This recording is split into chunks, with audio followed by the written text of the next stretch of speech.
tidak apa-apa, jumlahnya tidak seoptimal biasanya, tapi mudah-mudahan kita bisa jadi lebih intens lagi untuk berdiskusi dan mungkin untuk penyampaian materi kita pada kesempatan malam hari ini. Baik, gimana kabarnya? Alhamdulillah. Oke, sebelumnya seperti biasa kita setoran dulu, ya. Yuk, kemarin siapa yang belum setoran? Ali Imran ayat 110. Sama sekarang nih ada tambahan dari surat Ar-Ra'd ayat ke-11. Ini cuma potongan ayat sih, nggak full satu ayat dalam surat Ar-Ra'd. Gampang loh, sama artinya kan? Ini perasaan puasa atau alamnya kebanyakan? Hah?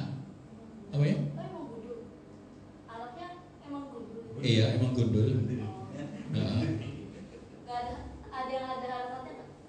ada di Quran ada.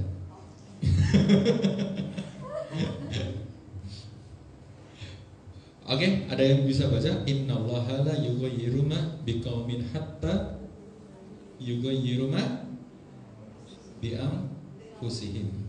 Ini udah populer lah. Ini zaman SD, ketika teman-teman SD-nya di SD Islam atau di pondok, itu biasanya ayat ini ayat yang populer. Bahkan Bapak proklamator kita di beberapa kali pidatonya itu juga sering mengutip ayat ini, gitu.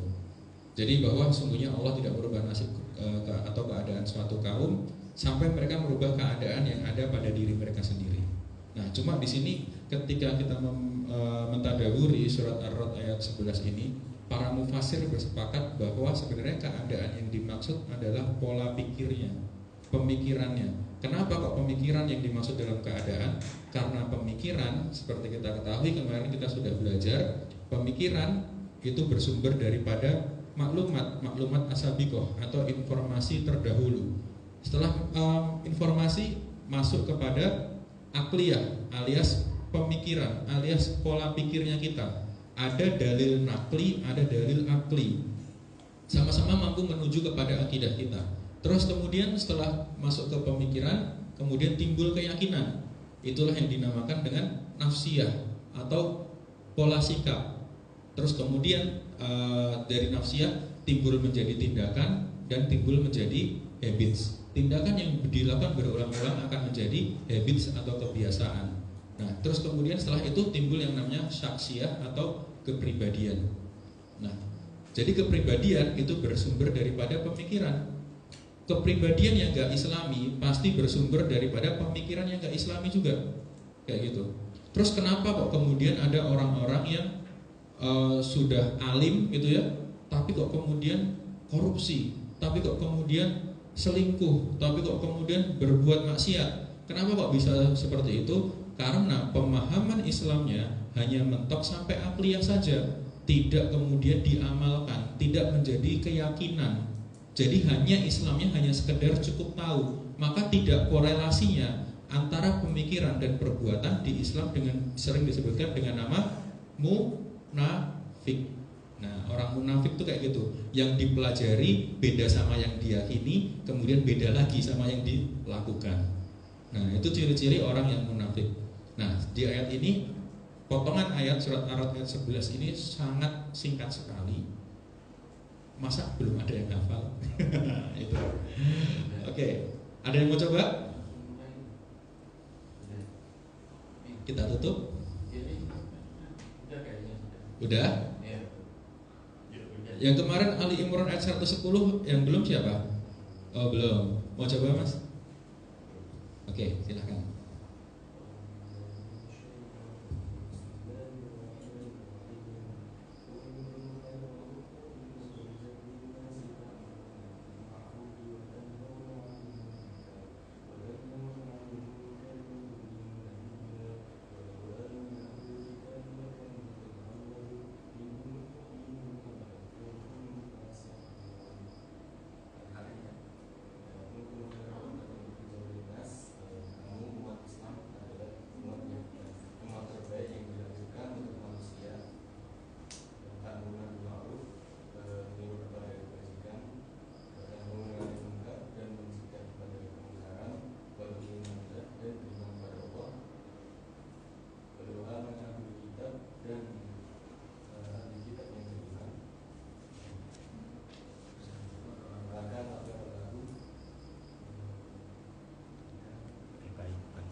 Masya Allah.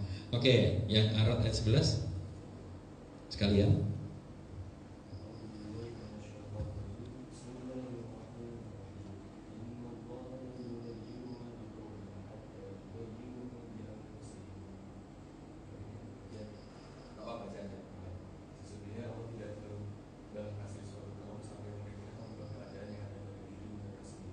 Masya Allah ya. Setelah kemarin kita membahas tentang mafahim, kita membahas visi, kita membahas tentang ideologi gitu. Kadang ada yang bertanya, kenapa kok kita Muslim faith tapi pendekatannya adalah dengan ideologi dan yang lain sebagainya? Kenapa kok nggak kita langsung bermain di sektor ayat gitu? Karena teman-teman perlu ketahui, kita menggunakan dalil akli yang kemudian nanti akan kita hubungkan dengan dalil nakli gitu. Kita bersumber kepada pemikiran dulu gitu. Kenapa kok harus pemikiran dulu? Karena seperti saya bilang tadi, bahwa pemikiranlah yang mampu mengunci keyakinan kita sebenarnya. Kita mau berislamnya itu seperti apa? Maka kita harus yakin dulu. Pertanyaan yang sering saya ajukan kepada jamaah di kajian atau sharing saya adalah gini, kenapa sih kok kita harus berislam? Pertanyaan simpel, kenapa kok antum kemudian yakin terhadap Islam? Padahal pertanyaan kenapa itu tuh pertanyaan kunci. Kadang orang itu berislam itu langsung ke what, apa itu Islam, terus langsung ke how to, gimana sih Islam. Akhirnya apa? Ketika dia berislam dengan tanpa why, tanpa kalimat tanya, tanpa kalimat kenapa, dia akan berislam ya secara malas-malesan, karena why-nya nggak ketemu tuh. Maka seperti kayak misalnya gini, kalau saya sering analogikan, kayak misalnya di dalam suatu forum arisan keluarga atau pengajian keluarga, itu kan sering tuh ada bocil-bocil gitu ya, masih balita gitu ya. Nah itu sering kadang lari-lari gitu, disuruh berhenti sama orang tuanya, ayo dek berhenti gitu, mau nggak? Nggak mau, masih lari-lari kan ya, masih lari-lari gitu. Disuruh berhenti nggak mau. Kira-kira anak kecil itu usia 5 tahun, tahu nggak berhenti itu apa? Tahu. Terus kemudian tahu nggak cara berhenti gimana? Tahu. Tapi dia nggak punya alasan kenapa dia harus berhenti. Gitu. Maka apa? Nggak mau karena dia nggak punya alasan. Kalau kita mungkin iya disuruh berhenti kita bakal berhenti karena akal kita sudah berfungsi secara sempurna. Nah itu betul jawabannya itu cerdas. Itu dalil akli ya, menggunakan akli. Kemudian kalau kemudian si anak kecilnya masih lari-lari, terus kemudian orang tuanya bilang, ini dek, adik duduk di sini, nanti mama kasih es krim, nanti mama kasih coklat. Itu bakal berhenti nggak? Berhenti karena dia punya why. Kenapa kok dia harus berhenti? Nah pertanyaan kita, kemudian kenapa kok kita memilih Islam sebagai agama?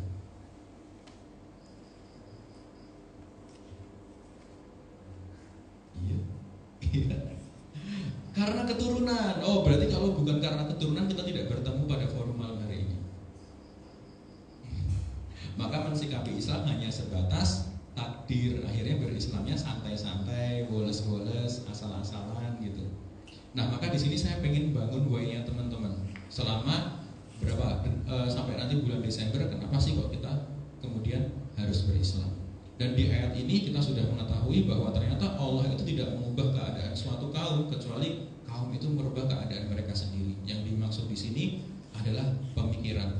Ternyata pemikiran kita banyak terpolusi oleh pemikiran-pemikiran selain daripada Islam.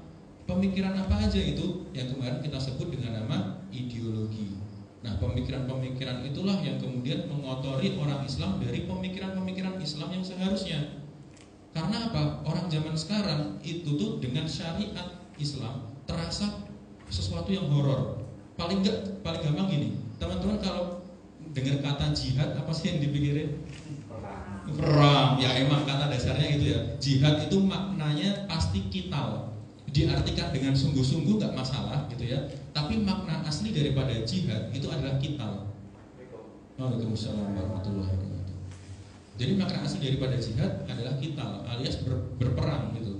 Diartikan dengan sungguh-sungguh ya nggak masalah. Cuma ketika kita membahas di dalam Al-Quran makna jihad pasti diartikan sebagai qital alias untuk berperang.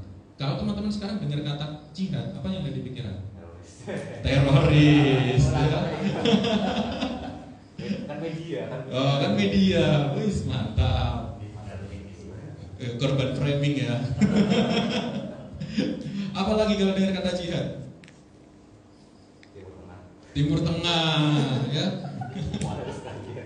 Oke, terus sekarang gini teman-teman, kalau kemudian tentang jihad kayak gitu, terus kalau teman-teman dengar kata khilafah apa? Anti NKRI. Anti NKRI, wih serem ini, serem. Apa kalau dengar kata khilafah? Mau mendirikan negara baru, apa lagi? Berbuat salah. Itu hilang. Ya Allah, saya nggak kepikiran. Astagfirullahaladzim. Itu Iya, iya. khilaf Oh, iya. Masya Allah ya. Saya nggak kepikiran. Astagfirullah. Selama saya ngisi sharing, selama saya ngisi kajian, baru kali ini Faza. Besok saya cerita sama Aska nih. Ternyata Faza memang istimewa. Out of the box. Iya, out of the box, betul. Khilafah itu pemimpin. Khilafah tuh Pemimpin. pemimpin. Apalagi Revolusi. atau gubernur Jawa Timur ya? Oh, Kofifah ya. Khalifah. Faza sih ya. Enggak. Iya kan potensi dari pemikiran dua. Kalau nggak kita yang menularkan, kita yang ketularan. Barusan saya ketularan. Barusan saya ketularan. Ya kalau dari kata khilafah apa? Serem ya. Nggak tahu serem atau enggak itu anti NKRI. Nggak pernah lihat masalahnya. Anti toleransi. Oh nggak pernah Pertama kali lihat. denger ini. Oh iya. Pernah denger dulu. Oh, oke. Terus apa lagi ya yang serem-serem? Kalau dengar kata rajam, nah, Apa itu? kamu nggak tahu ya? Apa ya? Yang umum. 9/11. Kalau dengar kata syariat Islam, nah apa yang dipikiran teman-teman? Ya, pengajian yang lama, panjang, Rukun Islam. Oh, ternyata kita jauh daripada syariat Islam ya. Karena kajian kita cuma sejam. Rukun iman, rukun Islam ya. Bahkan kemarin saya lihat salah satu podcast ya. Kenapa sih disebutkan rukun Islam gitu ya? Kenapa kok rukun Kristen nggak ada? Apakah karena orang-orang Islam susah rukun gitu? Saya lihat itu ya itu sebuah sindiran buat saya sendiri juga gitu ya. Baik, jadi pemikiran semacam itu kita kadang melihat kenapa kok orang kemudian bisa bersikap jihad itu serem, khilafah itu serem, syariat Islam itu serem, rajam itu ngeri gitu ya. Karena memang sekali lagi informasi yang kita dapatkan itu bukan informasi yang baik gitu ya. Bisa jadi ada distorsi di situ, bisa jadi ada polutan di situ, bisa jadi ada pengotor di situ tentang informasi. Nah, fungsinya apa? Fungsinya mungkin adalah untuk menjauhkan umat Islam daripada syariat-syariatnya, daripada aturan-aturannya gitu. Jadi orang karena faktanya semacam ini, cuma di agama Islam yang ada pemeluknya anti sama agamanya. Oh. Iya kan? Ya. Aku Islam tapi enggak hijaban enggak masalah gitu kan. Dia anti sendiri sama ajaran agamanya gitu. Di agama lain ada enggak? Enggak ada gitu. Paling kalau memakai ya semuanya disebutkan spesifik satu doang. Gitu. Umat Islam itu cuma di agamanya ada Islamofobia gitu ya. Di agama yang lain nggak ada tuh apa gitu fobia gitu nggak ada. Nah maka itulah pentingnya kita untuk mencari informasi dan karena informasi itu bersumber kepada dari ideologi sebuah negara, sebuah manusia secara pribadi gitu. Nah kemarin kita sudah membahas tentang apa mafahim kita gitu ya. Apakah mafahim kita bertautan? Mafahim sekali lagi buat yang kemarin masih belum mencatat, mafahim adalah seputar pemahaman. Apakah pemahaman kita, apakah tentang Islam atau bukan? Apakah jangan-jangan pemahaman kita masih kapitalis yang mengandalkan akal dan hawa nafsu, ataukah sosialis yang ternyata kita tuh orang yang nggak percaya sama Tuhan, gitu ya? Terus kemudian yang kedua, apa sih konsep hidup kita? Apakah konsep hidup kita itu ternyata hanya untuk hura-hura saja? Terus kemudian apa tujuan hidup kita? Apakah tujuan hidup kita hanya untuk viral? Apakah tujuan hidup kita hanya untuk pergi ke Citayam Fashion Week? Apakah tujuan kita hanya untuk menjadi seseorang yang ranking 1 di kelasnya? Peringkat 1? Udah selesai, masih ada ya. Masih ada. Udah bubar secara dilarang sama pemerintah, tapi di sana masih rame ya. Gitu. Ilegal. Karena ini ya, kemudian ketika kita tahu bahwa tujuan hidup kita tuh untuk apa sih gitu. Terus kemudian berikutnya, sejauh apa sih tujuan hidup kita? Apakah tujuan hidup kita tuh hanya untuk jangka pendek, jangka panjang, atau jangka akhirat yang kemarin sudah kita bahas gitu. Nah, kemudian pertanyaan, benarkah itu tujuan hidup kita? Ketika kita tujuannya untuk viral, ketika kita tujuannya hanya untuk belajar supaya kita menjadi orang yang nomor satu, apakah tujuan hidup kita supaya kita nanti bisa kerja di PBB? Apakah itu sebenarnya benar nggak tujuan hidup kita tuh kayak gitu? Benar nggak? Karena untuk menentukan benar dan salah itu tuh bukan main-main loh. Benar dan salah itu kalau kita belajar di ilmu psikologi atau di ilmu yang lainnya gitu ya, benar itu selalu bersifat relatif. Ya nggak? Pernah dengar nggak? Kebenaran itu bersifat relatif. Kebenaran itu relatif atau mutlak? Ada hukum atau persidangan itu. Itu jawabnya itu. Iya, apa? Hukum kebenaran itu bersifat relatif atau mutlak? Mutlak, betul. Ini namanya apa? Itu nggak kelihatan. Oh, nggak kelihatan. Ini apa namanya? Ada yang bilang aqua tak lempar ya. Udah ada jelas-jelas mereknya kayak gini. Plastik apa ini? Air mineral gitu ya. Ya, maka ketika saya bilang ini laptop salah. Ya, karena kebenaran bersifat pasti, bukan mutlak. Bersifat pasti bukan relatif, bersifat mutlak. Semacam itu. Maka kita harus tahu tujuan hidup kita tuh benar atau salah. Karena kalau tujuan hidup kita salah, kita biasanya menjadi orang yang bingung dan gampang capek, gampang letih menjalani hidup. Pernah nggak sih kita tuh bangun terus bingung mau ngapain, terus ketika mau tidur kok udah capek aja, kayak nggak ada apa-apa yang dikerjain kayak gitu. Terus kayak perasaan tuh kayaknya nggak tenang gitu. Nah, kenapa gitu ya? Lebih fatalnya lagi, kalau seandainya tujuan hidup kita itu bukan digunakan untuk mikirin umat, tapi kita masih sibuk sama masalah pribadi. Kita masih sibuk, apalagi yang misalnya yang cowok-cowok mungkin nanti ketika sudah berkeluarga udah mikirin pencapaian karir, udah mikirin kalau udah karir ke duit gitu ya. Kalau duit udah kelar mikir nambah istri gitu ya. Kalau cowok-cowok gitu sih penyakitnya. Kalau cowok-cowok biasa gitu. Makanya di dalam keluarga cowok itu akan diuji ketika hartanya banyak. Sementara wanita itu akan diuji ketika hartanya sedikit. Wanita kalau hartanya banyak jangan ditanya, dia pasti bakal sayang banget sama suaminya. Betul Ustaz ya? Tapi begitu kekurangan, wah itu udah mulai terganggu psikisnya. Apalagi kalau mafahimnya bukan Islam. Maka pentingnya kita menggunakan mafahim Islam itu kayak gitu. Di segala kondisi mau kita kaya ataupun lagi nggak punya uang, maka kita menjadi orang yang tenang dan tidak mengorbankan harga diri. Sementara laki-laki kalau tidak terkait dengan mafahim Islam, maka ketika kaya gitu ya, itu akan menjadi ujian.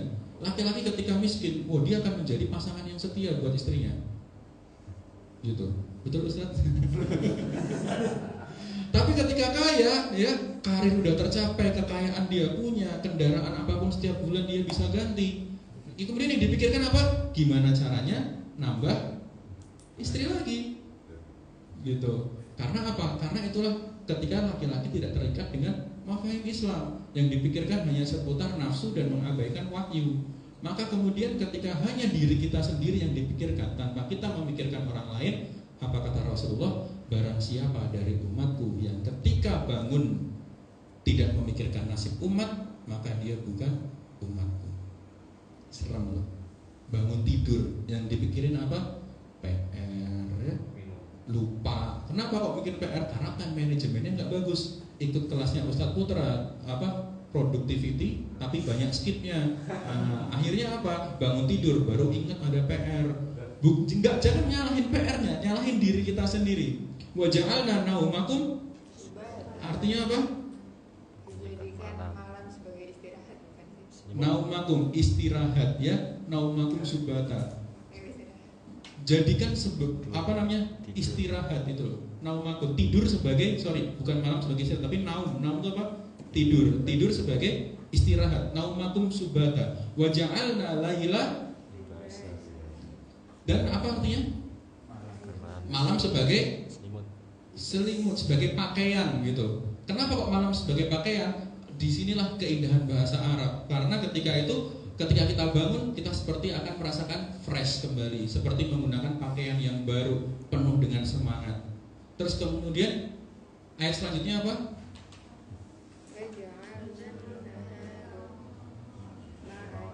Sirajam wa ja'alna naumakum subata wa ja'alna al-laila libasa wa ja'alna nahara ma'asya. Allah jadikan siang sebagai ma'asya. Apa? Ma'asya itu penghidupan ya, dari kata ma'isyah. Ma'isyah apa? Ma'isyah itu nafkah, pendapatan gitu. Nah, jadi kebanyakan orang itu kebalik. Malamnya malah bukan buat istirahat. Gitu. Malah buat kerja. Siangnya, paginya buat tidur. Nah, itu. Artinya apa? Kemudian kapan dia mikirin umat? Islam itu tuh bisa berjaya, Islam bisa menjadikan solusi jika tidak diterapkan secara individu saja, tapi diterapkan secara berjamaah. Kenapa kok sekarang Islam gak maju? Karena individualis. Kita tuh disuruh berjamaah gitu. Maka udah jelas bahwa Rasulullah bersabda, barang siapa yang ketika bangun tidak memikirkan nasib umat, maka dia bukan umatku. Ngeri loh klaimnya. Nah, kemudian apalagi kita yang barang siapa yang bangun di pagi hari namun hanya dunia yang dipikirkannya, sehingga seolah-olah dia tidak melihat hak Allah yang ada dalam dirinya, maka Allah akan menanamkan 4 penyakit dalam dirinya. Nih perhatiin ya kalimatnya. Kalau kita bangun pagi udah mikirin karir, udah mikirin cuan, udah mikirin tadi malam lupa belajar gimana ya nanti cara nyonteknya, fotokopi perkecil atau tulis di tangan atau tulis di kotak pensil gitu ya. Nah, udah dunia aja yang dipikirin. Maka Allah akan menanamkan 4 penyakit ini dalam dirinya. Apa aja? Kebingungan yang tiada putusnya, kesibukan yang tiada ujungnya, kebutuhan yang tidak terpenuhi, dan keinginan yang tidak tercapai. Ada yang pernah ngerasain kayak gini? Bangun tidur bingung, sebelum tidur udah bingung gitu. Kayaknya sibuk bener, padahal gak ngapa-ngapain. Besok jalan yuk, gak bisa, sibuk apa? Sibuk nganggur ya. Takut jadwal nganggurnya bentrok, nah itu. Jadi sibuk, gak ada ujungnya. Terus kebutuhan yang tidak terpenuhi. Oh bulan ini udah nabung segini, kebutuhannya ini. Oh masih bisa walaupun harga telur naik, harga minyak goreng naik. Bentar lagi saya dapat info kemarin baca di portal media online, sebentar lagi harga mie instan, ya betul. Kita nonton berita yang sama ternyata naik 3 kali lipat. Oh ya, saya berbicara dengan anak sekolahan ya, mungkin masih jadi konsumsi mie instan. Saya nggak makan mie instan masalahnya. Oh, tapi tahu beritanya? Tahu, masya Allah. Yang makan abang saya tuh. Oh, Aku lagi berhemat. oh gimana? Ada live nggak? Oh pantas mau jualan aja tuh. Jualan. Oke, jadi kalau teman-teman pernah ngerasain kayak gini, gitu ya, coba lihat lagi ketika kalian bangun, ketika kita bangun, apa sih yang kita pikirin tuh? Iya, harusnya kita tahu hak Allah di situ. Kita hari ini mau bikin perubahan apa buat umat? Udah gede mimpinya. Kita hari ini mau berbuat kebaikan apa buat sesama? Kita hari ini mau memberikan nasihat apa ke teman yang kita sayangi atau kita cintai? Teman-teman pernah nggak sih bangun tidur atau misalnya ketika ini mau tidur nih gitu ya, datang ke ustadz atau ustazahnya, Ustadz, ada nggak nasihat buat saya? Ada nggak bahan evaluasi buat diri saya? Sebenarnya itu yang perlu kita dapatkan gitu. Kita hanya mau pengen didengar, tapi kita harus mau untuk mendengarkan. Karena guru itu bukanlah orang biologis kita, tetapi guru itu adalah orang tua ideologis kita. Maka hormati guru itu, karena paling salah satunya adalah dengan sering kita bertanya kepada mereka untuk meminta nasihat. Nah, dengan cara seperti itu, insya Allah kebingungan, kesibukan, kebutuhan dan keinginan kita yang tidak pernah referensi daripada guru kita yang insya Allah akan tahu kita luar dalam untuk bisa membuat kita lebih baik daripada sebelum. Cuma ada orang itu ya menganggap sebuah sekolah, sebuah madrasah itu hanya seperti tempat laundryan gitu ya. Orang tua zaman sekarang tuh kayaknya seperti itu. Harapannya ketika anak ini bisa dikatakan seperti baju kotor, kemudian masuk ke sekolah pengennya keluar bersih. Padahal konsep pendidikan itu tidak bisa hanya diserahkan kepada guru, tetapi orang tua juga ikut. Nah, ketika konsep pendidikan hanya sebatas itu, maka yang terjadi apa? Orang-orang itu kehilangan sentuhan biologis dan sentuhan ideologis. Padahal dua-duanya harus menjadi satu. Kalau itu sudah terjadi, apa? Kita menjadi seseorang yang asing. Kita menjadi seseorang yang besar secara kuantitas saja. Umat Islam sekarang kan secara kuantitas gede, tapi secara kualitas nggak ada. Kenapa? Karena yang paling simpel aja, untuk memuliakan seorang guru, dia nggak punya, nggak tahu ilmunya, nggak tahu gimana caranya. Akhirnya apa? Kalau guru aja nggak dihormati, gimana dia cara maunya mau menghormati Allah? Padahal keberkahan dari suatu ilmu itu turun jika seorang guru itu ridho mengajarkan kepada kita. Gitu. Bahkan ketika bom Hiroshima dan Nagasaki itu diturunkan oleh Amerika gitu ya, Kaisar Jepang saat itu bertanya tentang apa? Bukan berapa banyak SDM kita, manusianya sisa berapa, industrinya sisa berapa, teknologinya sisa berapa, enggak. Tapi yang Kaisar Jepang katakan pada saat itu apa? Guru kita sisa berapa? Guru kita sisa berapa? Mic-nya sisa berapa? Pas lagi penting hati. Iya. Yang ditanyakan gitu, gurunya sisa berapa? Siksa lagi. Gurunya sisa berapa gitu. Nah, kemudian ada yang menjawab bahwa gurunya sisa 20 atau 10 gitu, saya lupa. 20. Terus kemudian kaisarnya bilang, "Baik, kita akan bangun Jepang menjadi negara maju kembali selama 20 tahun." Udah ada visi yang super kayak gitu.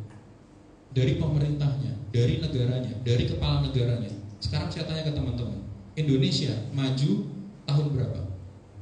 Dari yang belakang dulu. Mbak, siapa ini? Lurusan saya belakang sendiri.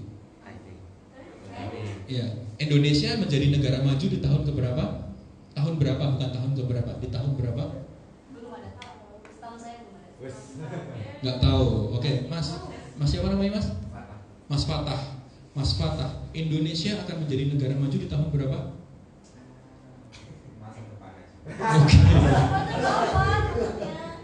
Oke, Ustadz Hamzah. Indonesia akan menjadi negara maju kapan, Ustadz? Katanya 2040. 2040. Oke. Katanya Faza, Indonesia kapan jadi negara maju? Kapan-kapan? Bisa. Oke. Ketika semua murid mengerti. Masya Allah. Baik. Tahun berapa itu? Aduh. Saya tidak menyebutkan. Oke. Nah itu. Jadi kita nggak ngerti kapan target kita secara berjamaah itu akan maju bareng. Ya, kita punya target pribadi, tapi target secara berjamaah kita nggak punya gitu loh. Nah itulah yang kemudian menjadikan kita itu tuh hanya terobsesi atau terombang-ambing dengan ambisi pribadi. Islam jumlahnya banyak tapi nggak punya kekuatan. Seperti dalil semacam ini gitu ya. Sorry.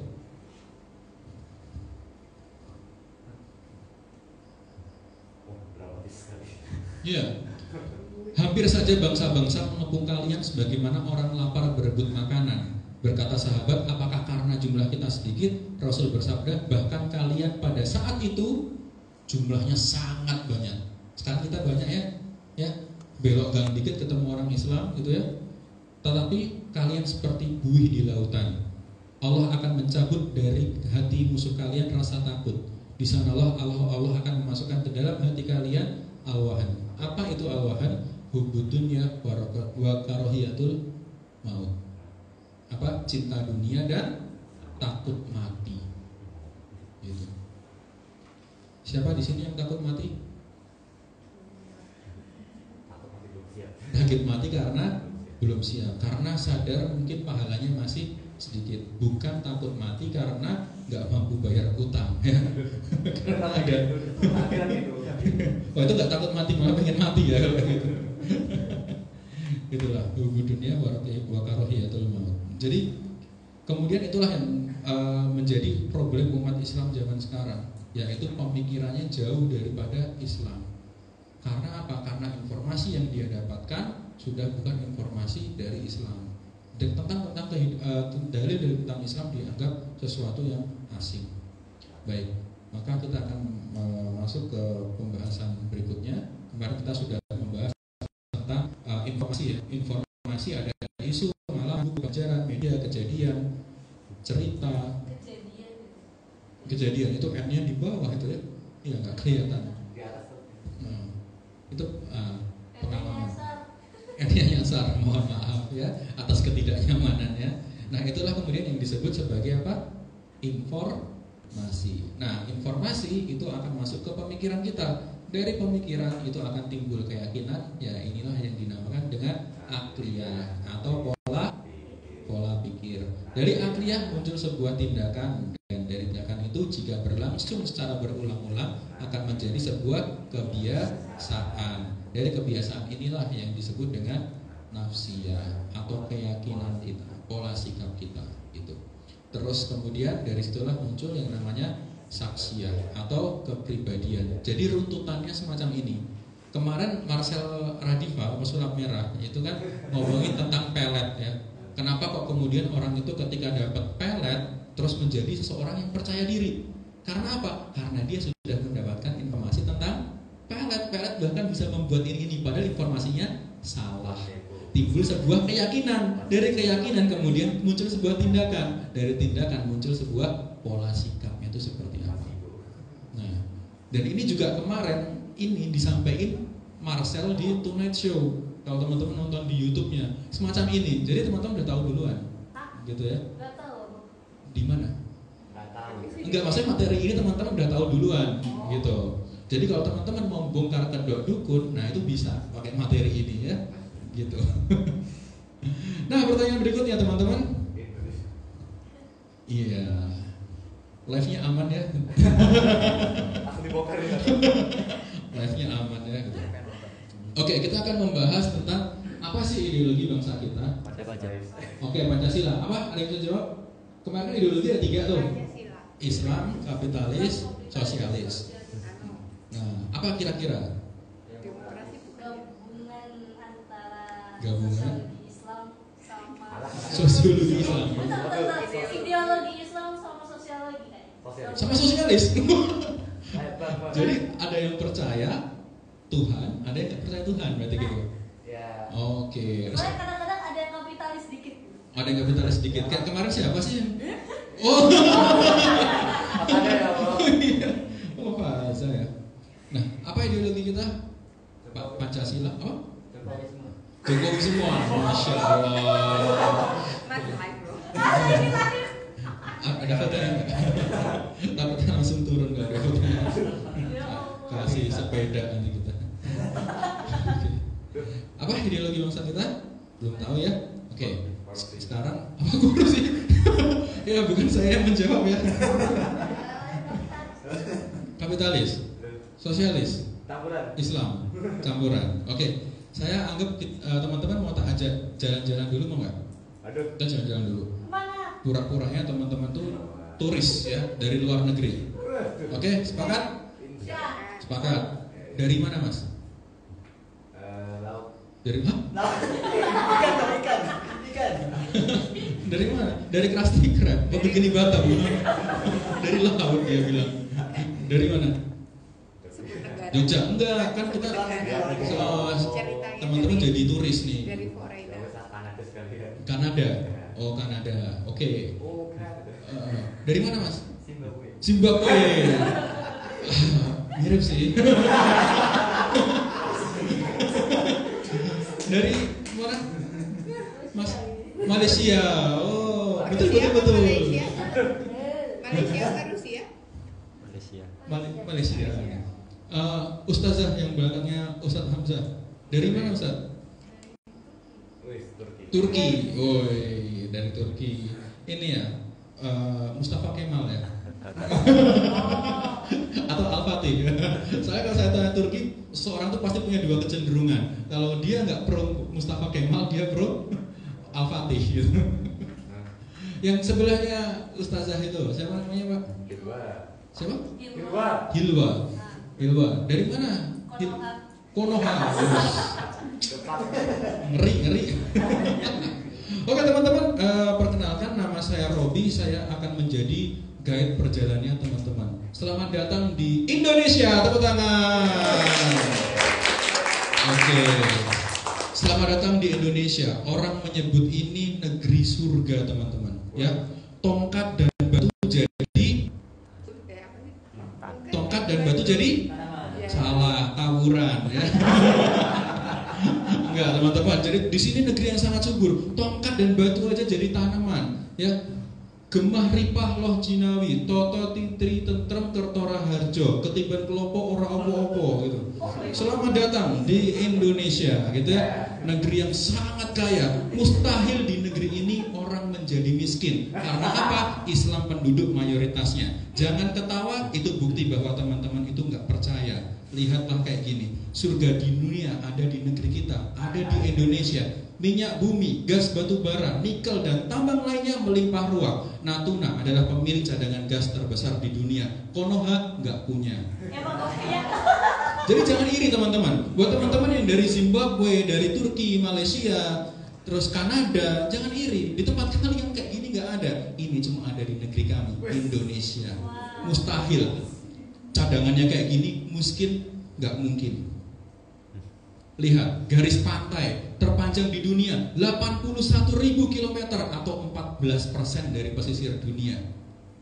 Garis pantai kami teman-teman 6,2 juta ton ikan per tahun, senilai 74 triliun rupiah. Mustahil nelayan di negara kami itu miskin teman-teman. Semuanya bisa kuliah teman-teman. Zimbabwe nggak usah, ya, nggak usah iri. Jangan mau pindah negara kami ya. Ini hanya untuk khusus negara-negara kaya.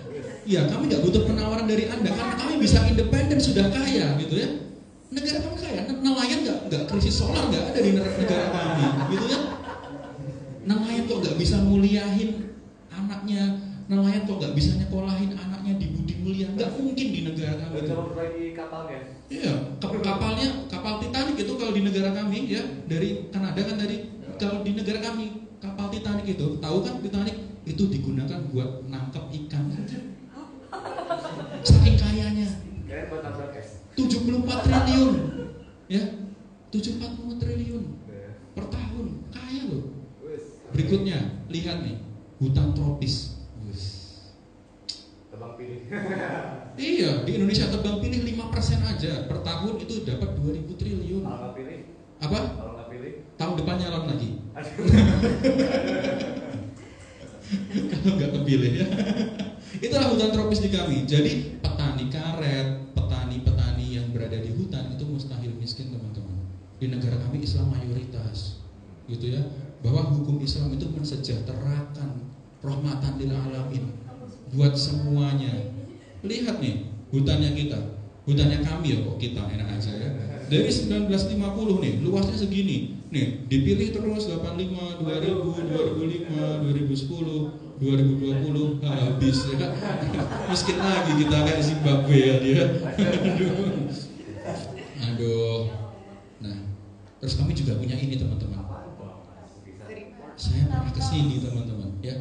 Saya pernah ke sini tahun 2015 dan memang sangat luas dan sangat dalam teman-teman. Tambang emas, salah satu tambang emas ya yang besar di dunia. Itu Indonesia punya. Negara kami punya teman-teman. Iya, Kanada pasti beli emas dari kami. Konoha nggak ada emas dia, karena emas ya. Nih lihat produksinya 800 juta ton emas sudah diambil dari tanah Papua. Jika per gram emas kita hargai 500.000, maka harga emas berapa? Ya, 800.000 dikali 800 juta dikali 500.000. Ada berapa ini? Oh, nambah gitu. Berapa? Nggak tahu. Hah? Nggak tahu. 400 juta. Nggak tahu. Banyak ya. Ya itu jawaban anak-anak IPS ya. Berapa? Banyak gitu. Oke, kita bahas kalau ini berapa nih? 0,0 03 di belakang apa? Ribu. Terus miliar. Terus triliun. Terus bilion. Berarti 400.000 bilion. Ini kalau dibagi 200 juta berapa? 200 juta rakyat Indonesia. 200 juta itu seberapa berarti kan? 1, 2, segini kan ya 200 juta? Tinggal dibagi aja. Sisanya berapa nih? 1, 2, 3, 4, 5, 6, 7, 8, 9, 10. 200. Berarti ya di negara kami itu minimal seluruh rakyatnya punya 200 juta di rumahnya. Punya semuanya. Ya kan Ustaz Jafar? Punya semuanya. Ya, Ustaz Hamzah punya semuanya ya. 200 juta. Mustahil negara kami itu miskin, mustahil. Kayak gini loh datanya. Gitu. Penambangannya aja dengan kayak gini. Namanya dump truck. Kalau dibandingkan dengan mobil Avanza, nah, dan ini bener kejadiannya kayak gini. Maka di daerah tambang mobil itu harus dikasih bendera yang tinggi banget. Biasanya warnanya putih, kalau enggak orange atau merah. Bukan karena terafiliasi dengan partai gitu ya, tapi memang karena warna itu yang biar kelihatan. Karena banyak sekali kejadian gitu, kelindes. Dan dump truck ketika melindes mobil kayak Avanza, sedan, itu nggak kerasa beneran. Tiba-tiba udah gepeng aja gitu. Dan bisa dilihat kayak gini teman-teman. Tambangnya, dalamnya lebih dari 1 kilometer dalamnya. 400.000 apa tadi? Bilion. Ya. Tapi sayangnya semua bangun semua ya, bangun dari tidurnya ya. Faktanya kayak gini ternyata. Iya. Akhirnya Konoha bangun ya, Zimbabwe bangun, Malaysia, Kanada bangun semua. Yuk, Turki bangun. Turki bangun. Ya, ini faktanya ya. Tambang emas dikuasai asing, Indonesia jadi penonton. Jadi apa? Ideologi bangsa kita? Iya. Kapitalis, sekulerisme, kemudian memisahkan agama dari kehidupan. Agama hanya boleh di masjid. Terus itu yang artinya lagi ketuhanan yang maha esa maksudnya gimana? Ya, akhirnya bagaimana itu? Faktanya semacam ini. Karena ketika kita melihat gitu ya, paling gampang gini, kapitalisme itu dilarang agama mengatur kehidupan. Boleh nggak kita membuat undang-undang di Indonesia, undang-undang masyarakat aja deh, bersumber dari Al-Quran, boleh nggak? Nggak boleh. Nggak boleh. Jadi coba aja, antum usul ini masuk ke DPR, bahwa syariat Islam itu mewajibkan perempuan untuk memakai hijab. Terserah mau terpaksa mau enggak gitu ya, wajib pakai hijab kalau udah balik gitu. Nah, kemudian ketika kita ajukan ke DPR, disetujuin nggak? Oh enggak. Nah, itu ciri-ciri memisahkan agama dengan urusan kehidupan.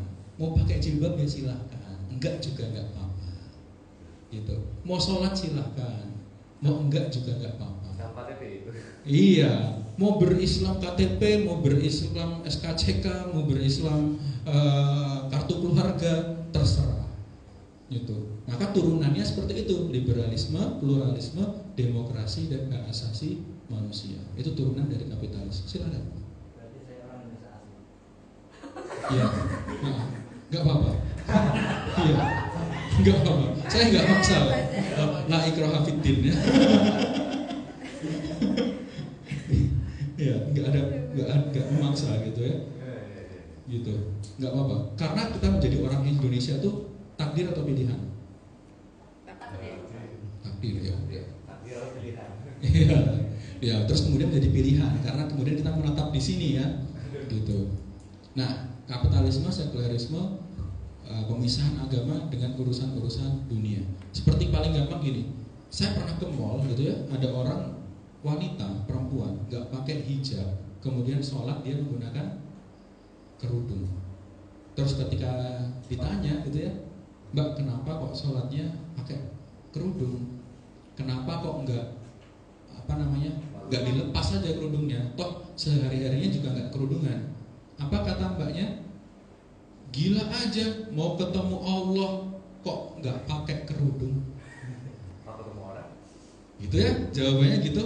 Berarti apa? Berarti dia hanya menganggap Allah hanya berada di tempat sujud saja. Ketika dia main ke mall, ketika dia nongkrong, ketika dia mungkin tidur, Allah itu nggak ada. Itulah ciri-ciri orang yang terkena sekulerisme. Fasludin anil hayah, pemisahan antara agama dengan kehidupan. Dan di sekolah-sekolah sekulerisme, liberalisme itu sebagai puncak ideologi yang harus diperjuangkan. Kalau teman-teman sekolah, misalnya di sekolah yang lain, Budi Mulya saya nggak tahu, di sekolah yang lain ada kayak gitu, liberalisme dan kemudian sekulerisme itu sebagai puncak daripada ideologi yang harus diperjuangkan. Bahkan Indonesia itu kalau bisa menjadi negara sekuler dan liberal. Sekulerisme, jadi pemisahan agama dan kehidupan emang dipisah. Kemudian kemarin kita sempat mendapatkan bahwa pemaksaan hijab itu terus menjadi sesuatu yang booming kemarin itu ya. Ya memang sih sebenarnya nggak boleh dipaksa, tinggal bagaimana cara mendakwahkannya sehingga orang-orang itu mampu atau mau kemudian menggunakan hijab tanpa paksaan. Nah bahkan kemudian muncul statement di sekolah negeri nggak boleh pakai jilbab kayak gitu. Iya ada statement kayak gitu. Nah dan kemudian saya khawatirnya, ini khawatir pribadi saya sendiri, mudah-mudahan sih nggak terjadi ya. Jadi khawatirnya kalau sekarang jilbab aja dipermasalahkan teman-teman, saya khawatirnya pelajaran agama di sekolah non Islam nanti akan dipermasalahkan. Pelajaran agama, karena kan sekolah umum gitu kan, bukan sekolah agama. Kalau hijab aja di situ udah mulai dilarang gitu ya, simbol-simbol agama udah mulai dilarang. Saya khawatirnya gitu ya, mudah-mudahan enggak terjadi gitu ya. Nanti pelajaran agama juga dipermasalahkan. Sudahlah dapat agama cuma seminggu sekali gitu ya. Dari SD sampai SMA dapatnya toharoh terus. Ya memang soal toharoh itu ada sekitar 100 hukum fikihnya. Soal toharoh. Iya. Apa? Maksudnya maaf maksudnya bukan hanya itu, karena seharusnya ketika sudah masuk usia SMA itu pemahamannya adalah sudah soal siasah. Siasah itu apa? Bernegara hukum. Iya betul. Masalah fikih, masalah sirah, masalah hafalan itu harusnya kalau kita mengikuti pola pendidikan di zaman Rasulullah itu SD SMP udah kelar harusnya. Jadi SMP itu orang udah tahu fikih aulawiyat itu kayak gimana. Fikih aulawiyat itu fikih prioritas. Ada apa? Wajib, sunnah, mubah, makruh, haram. Itu udah tahu tuh kayak gitu. Masalah fikih toharoh bagaimana, terus kemudian sholat dari berbagai perspektif mazhab itu udah kelar tuh di zaman SMP. Kemudian SMA itu udah membahas tentang siasah. Bagaimana Islam itu membentuk masyarakat, bagaimana Islam itu membentuk tatanan sosial kehidupan. Nah, kenapa kok kemudian anak muda tertarik dengan kapitalisme dan sosialisme? Karena menurut mereka Islam nggak ngebahas tatanan masyarakat. Islam dari kecil ya sholat, puasa, zakat, zikir itu doang gitu loh. Sehingga buat anak-anak ya yang di usia SMA, yang dimana otak ingin tahunya sedang tinggi, Islam itu terasa membosankan. Bosan nggak belajar agama? Karena dia padarnya iman kepada malaikat. Nah itu ya, harusnya SD itu udah kelar gitu. Harusnya SD udah kelar. SMA itu harus membahas tentang bagaimana Islam itu membentuk masyarakat. Sekarang saya pengen tanya, kerusakan akhlak itu berdasarkan apa?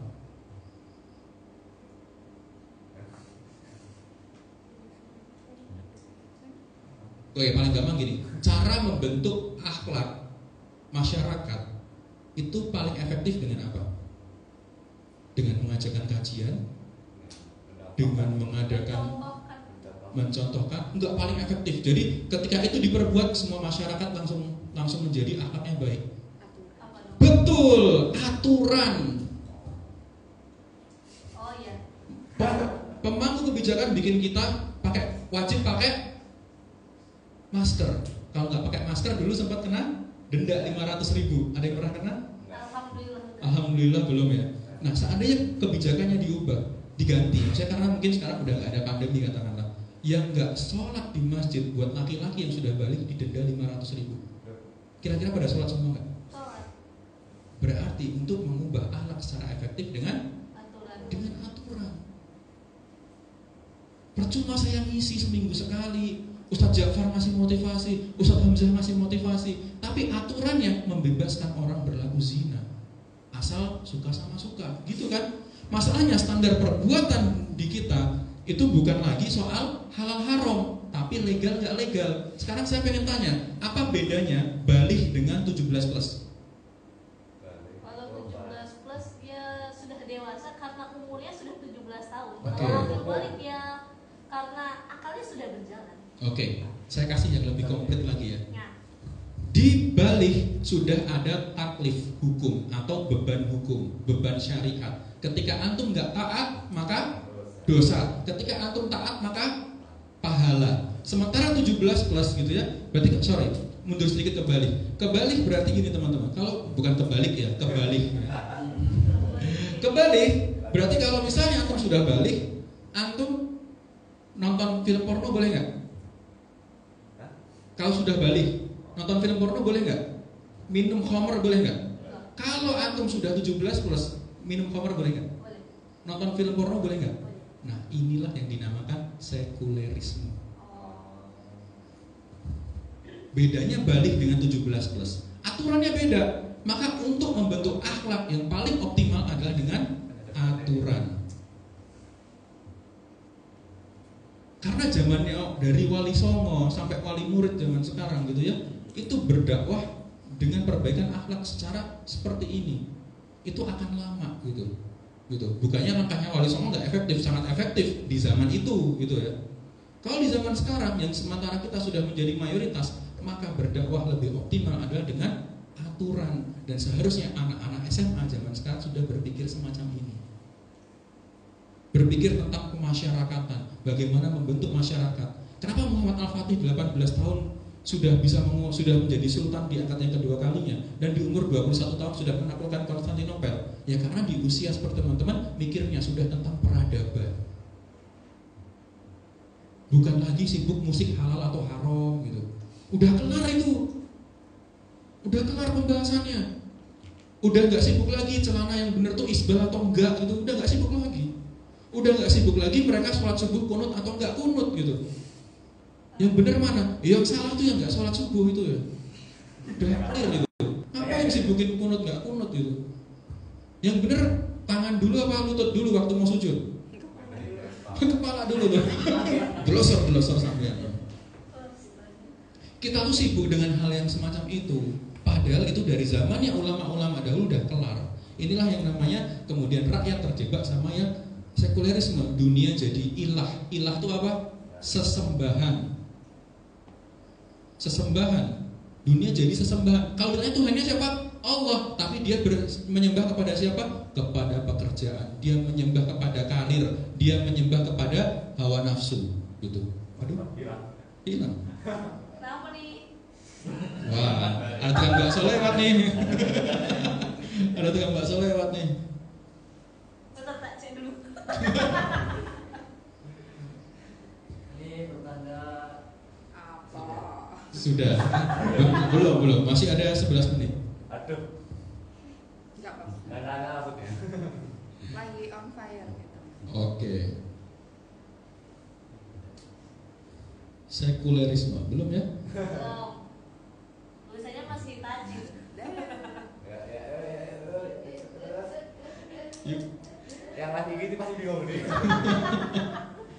Kemarin ada konverter satunya. Ayo start. Aduh, kemarin bergerak, cuma satu bergerak. Masih ditajam. Satu. Saya ditajam itu. Waduh, jam. Epilepsy warning. Pakai SPC. Dah, bener.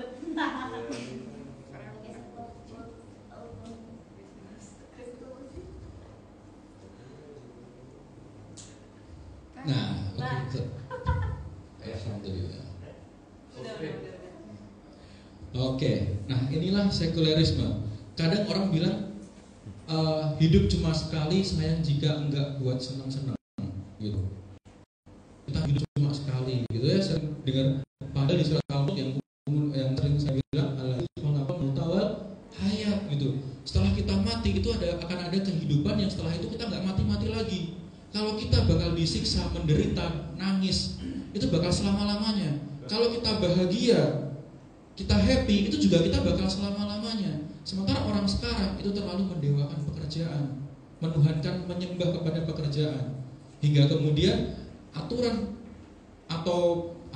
perusahaan dibela mati-matian kalau seandainya itu berseberangan dengan ayatnya Allah. Nggak peduli mereka mau aturannya berseberangan mau enggak, yang penting karirnya naik, cuan dia dapat, gitu. Itulah yang namanya sekulerisme, yang akhirnya adalah penampilan jauh lebih penting daripada kepribadian, ya. Berapa harga outfit lo sebelum yang Citayam ya, itu kan tahun 2020 kalau teman-teman ngikut 2019 itu satu tubuh itu bisa harganya sampai 900 juta itu. Iya, jamnya merek apa, hoodie-nya merek apa, terus sepatunya yang merek apa, kayak gitu. Penampilan lebih penting daripada kepribadian. Semua pengen kayak gini. Ya, sebelumnya kita kesini dulu. Nih, akhirnya orang tuh pengen menjadi cantik gitu ya, gitu. Mereka pengen cantik, akhirnya difoto, perlu lighting. Nah, setelah difoto, apa yang terjadi kemudian? Di styling dulu. Karena apa? Biar penampilannya oke. Di make up kayak gitu. Iya. Kayak cowok ya. Ini Thailand kok. Bahkan ada salah satu artis ya yang itu kemudian operasi plastik gitu. Nah, ini setelah difoto. Setelah difoto biar penampilannya enggak jelek, kemudian dimasukkan ke Photoshop. Iya.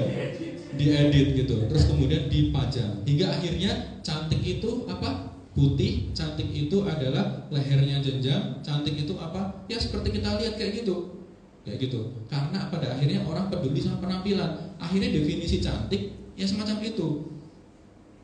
Terus kemudian yang cewek-cewek juga tergoda juga dengan hal yang semacam ini. Yang cowok pada pengen menjadi kayak siapa ini? Siapa namanya nih? Oh ya. Alun.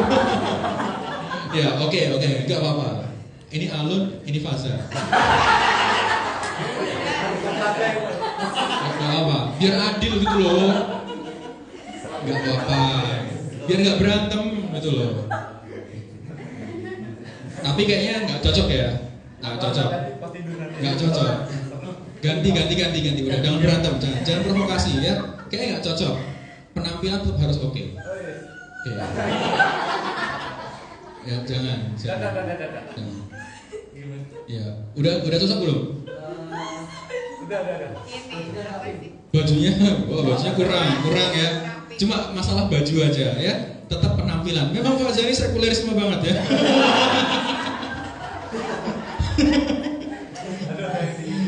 Ya, semacam itu. Nah, kurang, tapi ini ya, kayaknya masih kurang nggak? Ganti ya. Ismail. Ini yang bisa jawab adalah sekarang ya. Oh, itu. Yang di atas sekarang. Ya, semua hanya mementingkan penampilan. Akhirnya apa? Habis waktu hanya untuk bermaksiat. Kalau ditanya sholatnya biasanya baca surat pendek apa? Ya cuma kulhu sama inna a'toina. Cuma itu aja. Bukan karena paham artinya, bukan karena bisa ditadaburi, karena asal cepat saja. Hingga akhirnya apa? Agama menjadi aktivitas ritual saja, tanpa pernah kita pahami apa sih esensi dari kita beragama dan maksud apa Allah menurunkan Islam itu untuk kita. Akhirnya apa? Yang dibilang bahwa kita sudah berhijab, kita sudah berislam, kelakuannya masih kayak gini. Kelakuannya masih kayak gini. Sengaja saya ambil foto-foto yang berhijab karena memang kebanyakan orang kayak gini. Kalau ditanya mereka itu sholat nggak? Sholat. Habis sholat ngapain? Ya pacaran lagi. Itu yang di pinggir laut kayak penguin. Al-Faza. gitu. Dan fakta berikutnya adalah saat ini 62,7% remaja SMP mengaku sudah tidak perawan lagi. Itu data dari 28, sementara di note saya itu tahun 2015 datanya sudah sekitar 70%. Dan ini perilaku seksual remaja SMP dan SMA. Itu sponsor SCTV. Iya. Ini bisa dibayangkan. Terus yang lebih mengejutkan lagi teman-teman, ada sekitar 2,5 juta perempuan di Indonesia setiap tahunnya menjalani aborsi. 21% siswa SMA pernah melakukan aborsi, survei Kementerian Negara Pemberdayaan Perempuan tahun 2008. Sementara tahun 2020 ya datanya adalah seputar 40% kasus aborsi. Akhirnya kemudian apa? Goriza Annaunya sudah memuncak, tidak bisa terkontrol. Dia hanya memiliki pola pikir jangka pendek dan jangka panjang. Akhirnya yang terjadi apa? Bayi 9 bulan diperkosa. Masih ingat kasus ini? Oh iya. Oh tahu. Iya. Gara-gara apa? Pacaran. Dia putus sama pacarnya, terus kemudian dia punya pacar baru lagi, dan pacar barunya ngajak bersetubuh tapi dia nggak mau. Akhirnya pacarnya dan mantannya berkoalisi, berkomplot untuk memperkosa bareng-bareng si cewek tersebut. Akhirnya ceweknya tersebut diperkosa, takut ada apa-apa, akhirnya dibunuh, dicekik kok masih bernafas. Akhirnya apa? Dimasukkan gagang cangkul sampai ke, mohon maaf, kemaluannya. Kok akhirnya dia tidak meninggal di situ?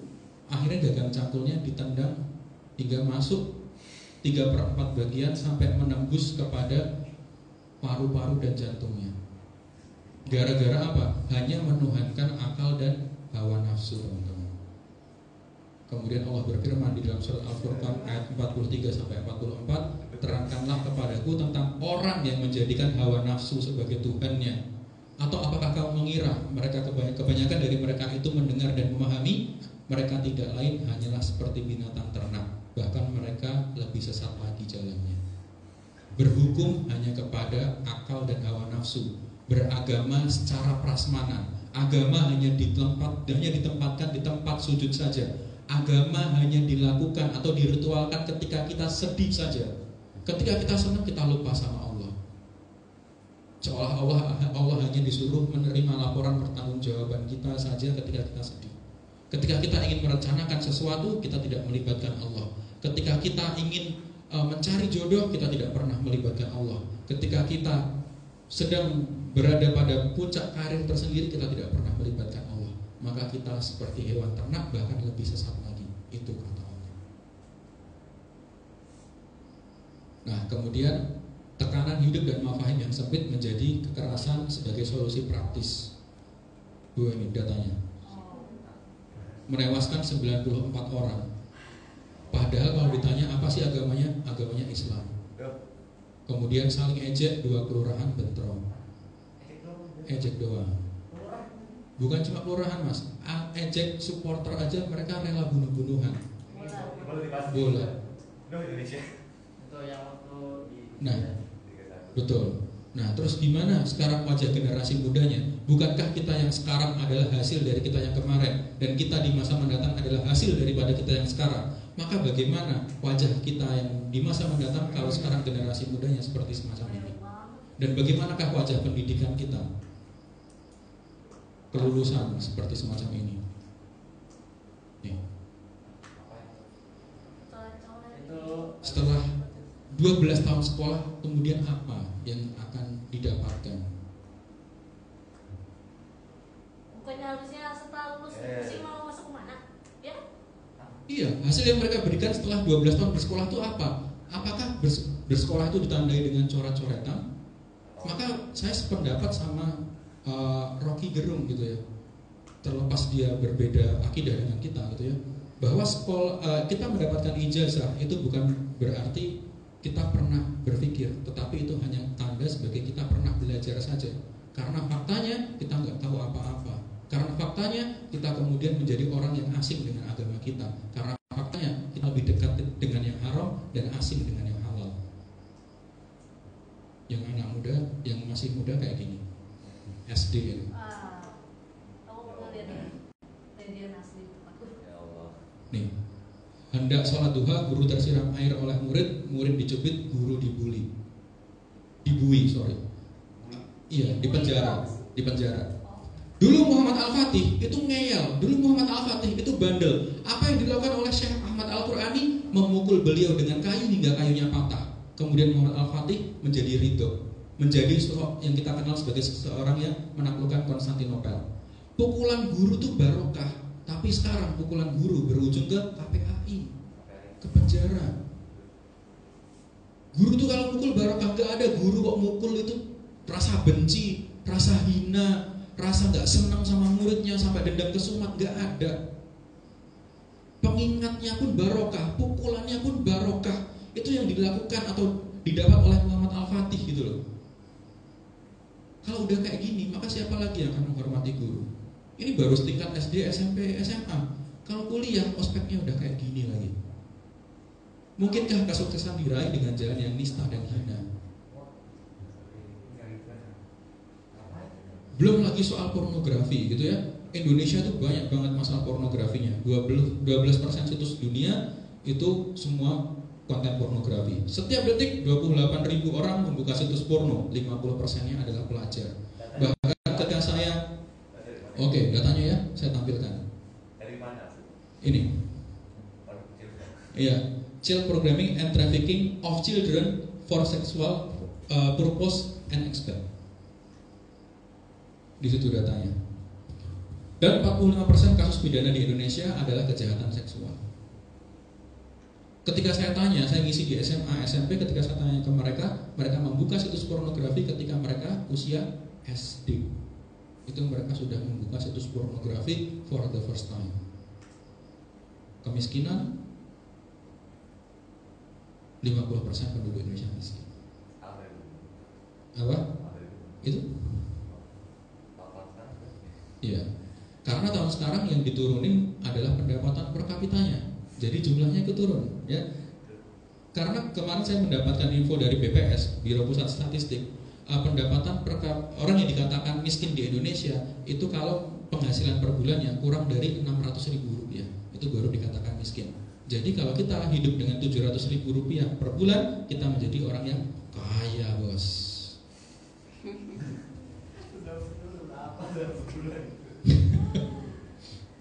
Ya. Masalah utang belum lagi gitu ya. Terus kemudian masalah sampah.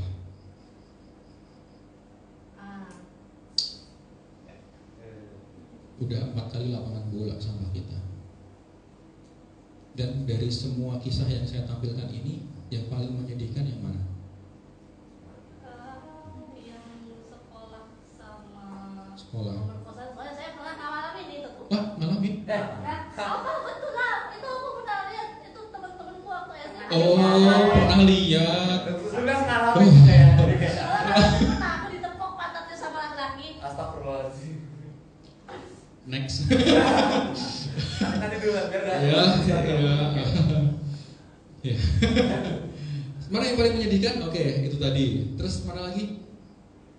Kayaknya semua sih. Semua. Yang paling? Ya dua tadi.